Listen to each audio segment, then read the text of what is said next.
everyone, it's Nilay Batti here and I hope all is well. Today's topic will be some of the words we use in Turkish but from an English origin, and we try to say it in a Turkishized way, but I'll try to mention the right pronunciations.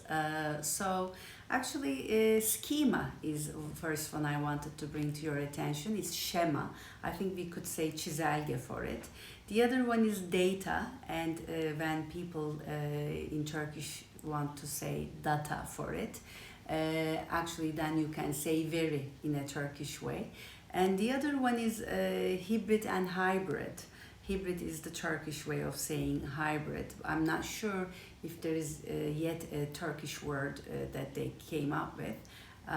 It's good to research these things, of course. And native and native. Native is when we want to say yerel, I believe. So we could always say that instead. And routers, I think that's sort of an British English way of saying it, but it's good to be mindful about, like, sometimes people don't understand what they are saying, router, and I see that there is confusion around that. And hierarchy is another word that is actually originally hierarchy in English, that I realize. And then appliances, for example. Actually, it is not white furniture, as people sometimes try to direct translate it for beyaz eşya, but there is not such a thing in English. It's all appliances, small appliances, big appliances. User experience, UX, is another one when people maybe don't know how to say, user experience in a long way. You can always say, I guess, UX for it. And then some of the things that we make pronunciation mistakes when the two consonants come together, K and N.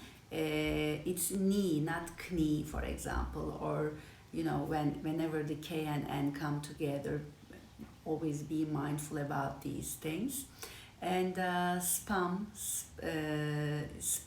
is actually the English word for it. So istenmeyen email or posta, e-posta we call it, I guess. So mobile is another one.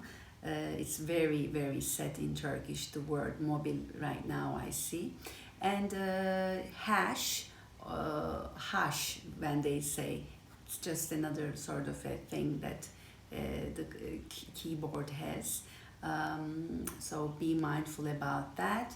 Delete, people will say, it's delete for, erasing something on the computer keyboard again. CTRL is control, actually. I think it's easier to say. And this one makes me laugh, actually, because dollar is not really an English way of saying dollar, because it's dollar, and then I guess in Turkish you can say dollar, but dollar is, I don't know, reminds me of 60s, 70s Turkish movies sort of pronunciation, more so. And revise, you can, I guess, always say gözden geçirmek for that. So these are the couple of things. Now make a list of what you see that makes sort of you wonder about what is the really right way of saying this, and maybe try to learn those. It will be a good practice. I hope today's video would motivate you to correct some of the pronunciation mistakes.